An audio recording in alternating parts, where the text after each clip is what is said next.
Start early and prepare your garden seedlings so you can start growing them early in the spring.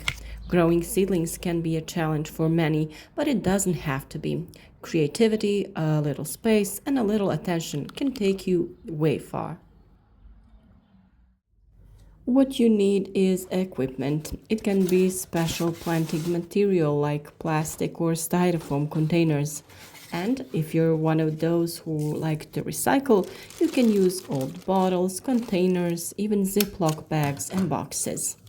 We also use these very baskets that fit easily into each other. They don't take up much space and have drainage holes that is very important. Depending on the size of the space where you'll be storing your seedlings, choose the method of planting. If you want to save space, then go with dense planting in any form. After the plants grow, they will need to be transplanted. That is, transplanted into containers where they will develop strong roots so that they are ready to be transplanted into the soil in the garden. Of course, we can sow each seed in a separate container and thus skip the transplanting step. The next thing that is very important is the right soil. This is very important for young plants and they will not thrive equally in every type of soil. The soil for sowing vegetable seeds plays a key role in successful germination and the development of healthy seedlings. Although it is often overlooked, the quality of the soil can be difference between strong, uniform plants and weak, long seedlings that later have difficulty thriving.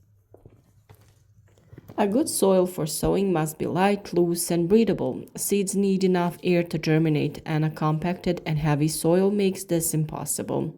At the same time, the soil must retain moisture well, but without retaining excess water, because excessive moisture leads to seed rot and the appearance of fungal diseases.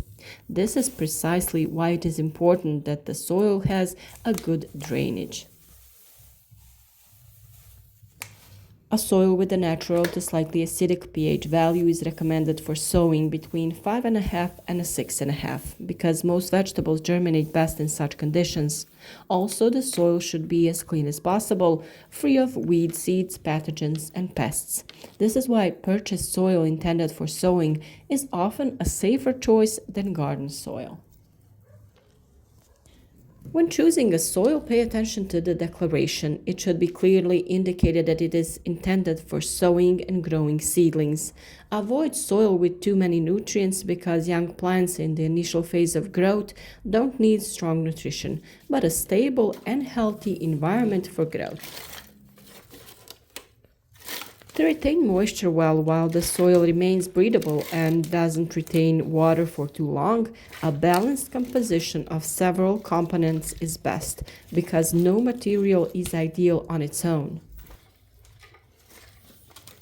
Peat and coconut fiber have the best ability to retain moisture.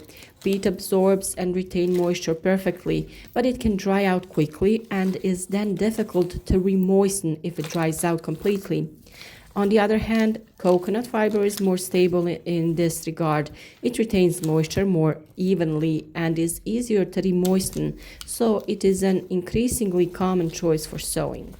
To prevent soil from being too compacted and wet, it is important to add materials that improve the structure, such as perlite or vermiculite.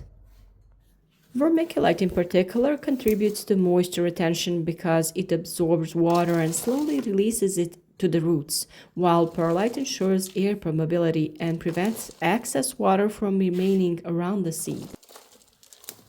The ideal combination for sowing when the goal is to preserve moisture would be 50 to 60% coconut fiber or fine peat, 20 to 30% vermiculite, and 10 to 20% perlite. This combination allows the soil to remain moderately moist for a long time without water retention, which is crucial for even germination and the development of healthy seedlings in the end. In a separate video, we have provided detailed instructions on how to prepare a soil for growing plants yourself, so I will leave you a link to that video in the description below this video. Since growing plants from seed is a process, and that is mostly all we will be doing in the coming period, stay with us every day to follow the steps related to sowing, germination, temperatures, protection, everything that is important. We will cover topic by topic so that we do everything on time and grow healthy plants together. We love to communicate with you in the comments, so leave your experiences there. Share with us how you germinate your seed and all the process. Thank you for your support and see you again tomorrow.